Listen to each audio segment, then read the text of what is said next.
Bienvenue sur ce podcast Lueur sensible, où j'aborde la question des émotions et de leur implication dans ma vie de foi. Je m'appelle Cécile, je suis psychomotricienne de formation et mon parcours de soignante sensible m'a amenée à considérer ce sujet de près. Ce soir-là, seule abandonnée, j'ai ouvert la voie, tu peux me parler. Tu ne seras plus tétanisée, tu auras trouvé ton identité. J'ai la conviction que Dieu désire nous délivrer de nos paralysies en nous montrant de plus en plus son amour et son soin pour nous. Un verset que j'aime beaucoup, dans la lettre aux Hébreux, résume cela ainsi. En effet, notre grand prêtre, Jésus, n'est pas incapable de comprendre nos faiblesses et de sympathiser avec nous. Au contraire, il a connu toutes nos épreuves. À tous égards, il a été soumis absolument aux mêmes tentations que nous. Et pourtant, il est resté sans péché. Approchons-nous donc de son trône de grâce avec une grande confiance, avec une libre et joyeuse assurance. Dieu nous témoignera sa bonté et sa grâce, et nous obtiendrons le secours nécessaire au bon moment. Quel bel encouragement! Ainsi, l'épisode du jardin nous montre que Jésus a vaincu l'angoisse, qu'il peut pleinement compatir à la nôtre et nous aider à la traverser. C'est pourquoi j'aimerais maintenant vous expliquer comment je fais de mes peurs une occasion de conversation avec Jésus. Je tente au maximum de faire de ces émotions une opportunité de me rapprocher de Dieu, de lui demander sa vision sur la situation, plutôt que de m'enfuir ou de me battre avec mes propres forces. Je suis l'exemple de David, vu précédemment, et celui de nombreux modèles retrouvés dans les psaumes. De la même manière, je vais auprès de mon Père céleste pour lui adresser mes craintes. Il sait que face au danger, réel ou imaginé, j'ai besoin d'un lieu de sécurité et de refuge. Et ça tombe bien, c'est précisément comme cela que les psaumes le décrivent. Oui, l'Éternel est un refuge pour les pauvres, les opprimés, un lieu fort en temps de détresse. C'est pourquoi ceux qui te connaissent ont placé leur confiance en toi, car toi, jamais tu ne délaisses, ô Éternel, celui qui se tourne vers toi. Au lieu de laisser mes angoisses m'écraser, mes appréhensions me freiner et peut-être même m'empêcher de rentrer dans les plans de Dieu pour ma vie, je choisis de les exprimer au Père Tout-Puissant, auquel je crois et qui peut venir à mon secours. Par Christ, il m'offre un chemin de communion et de liberté où il désire remplacer mes peurs par sa paix. Les circonstances ne changent pas forcément autour de moi, mais mon attitude et mes émotions s'apaisent quand je prends conscience que je marche avec le Dieu de l'univers à mes côtés. J'apprends à faire confiance au Père des Lumières et ainsi à agir au regard de ses conseils divins. Le résultat de mes actions est souvent plus constructif après un temps de conversation avec Jésus. Bon, mais alors concrètement, comment je fais ? Si je reprends et résume le processus qu'on suit depuis le départ avec notre exemple, ça donne à peu près ça. Je commence par m'arrêter pour reconnaître ce qui se passe en moi. Pour cela, j'utilise mes sensations corporelles. Est-ce que j'ai la gorge sèche, la respiration haute, l'envie de me cacher ? Ok, j'ai peur. C'est important de nommer l'émotion, car en la nommant, j'en prends vraiment conscience. J'essaye aussi de lui donner un degré d'intensité. Est-ce que c'est de l'appréhension, de l'inquiétude, de la frayeur, de la panique ? Je me demande ensuite pourquoi. Je regarde et décris la situation dans laquelle je suis pour trouver les circonstances qui me mettent dans cet état. Parfois la réponse est évidente, parfois elle est beaucoup plus floue. Une peur peut aussi éventuellement en cacher une autre. J'essaye de décortiquer les différents éléments et phrases qui commencent par « et si » dans mes pensées pour arriver à la source profonde de ma crainte. J'utilise régulièrement l'écriture pour m'aider dans ce processus de réflexion. J'aime réfléchir à l'écrit. Certains vont courir ou marcher pour éclaircir leurs pensées, d'autres vont prendre un bain, certains utilisent les arts pour exprimer, mais d'autres ont besoin de discuter avec quelqu'un pour réfléchir à voix haute. Et toi, quel est ton moyen de réflexion préféré ? Je fais tout ce scan dans un dialogue de prière avec Dieu. Si vous voulez un exemple de prière écrit et adaptable, vous en trouverez un dans le livre de Melvin Hanna, Vivre nos émotions avec Dieu. Les références sont dans la description. Je crois que Dieu me connaît parfaitement et qu'il sait précisément ce qui m'effraie. Cela peut venir de blessures d'enfance ou de mauvaises expériences passées. Je sais, pour l'avoir expérimenté déjà plusieurs fois, que Dieu le Père aime revisiter ses souvenirs avec moi afin de m'apporter la consolation, la guérison, la réassurance ou la liberté dont j'ai besoin pour me permettre de mieux anticiper et braver la situation effrayante actuelle.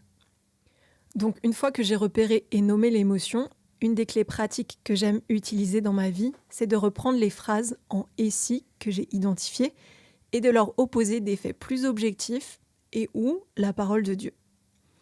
Je crois que c'est une parole vivante et efficace et qu'elle m'enseigne la vérité sur mon identité, alors je m'en sers.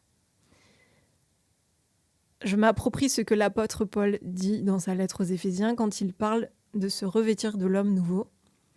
Cela consiste à vous débarrasser de votre ancienne manière de vivre, celle de l'homme que vous étiez autrefois, et que les désirs trompeurs mènent à la ruine, à être renouvelés par le changement de ce qui oriente votre pensée, et à vous revêtir de l'homme nouveau, créé conformément à la pensée de Dieu, pour mener la vie juste et sainte que produit la vérité. Je crois que j'ai besoin de mettre en œuvre ce processus qui transforme mes pensées, afin de réorienter mes émotions au plus juste. Comme le dit le refrain de la chanson, quelquefois les émotions sont de mauvais guides, et quelquefois elles n'ont pas tout compris. Si l'émotion est automatique, j'ai besoin en revanche de lui opposer une part de raisonnement pour identifier si oui ou non elle est saine et en accord avec ce que je lis dans la Bible. Car je reconnais que si j'ai peur, c'est souvent parce que je crois à un mensonge. Je ne suis pas assez bien, je n'y arriverai jamais. Dans ce cas-là, je prie et présente cette croyance tordue à mon Père.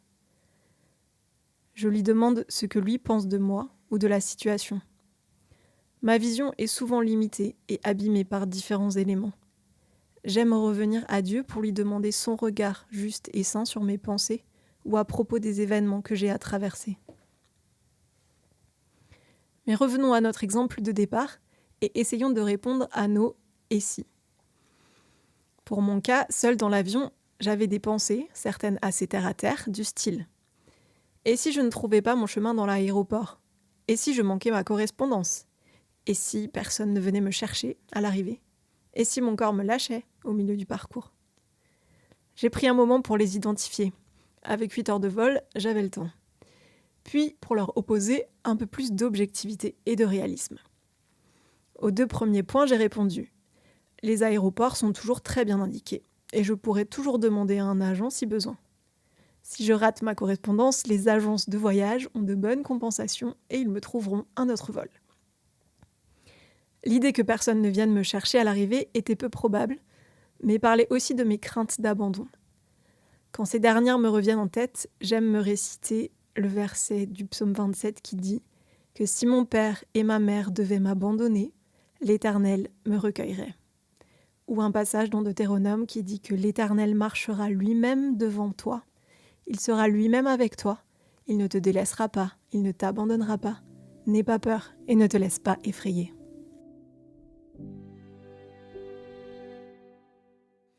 Quant à la peur que mon corps me lâche, je prie encore pour savoir quoi lui opposer.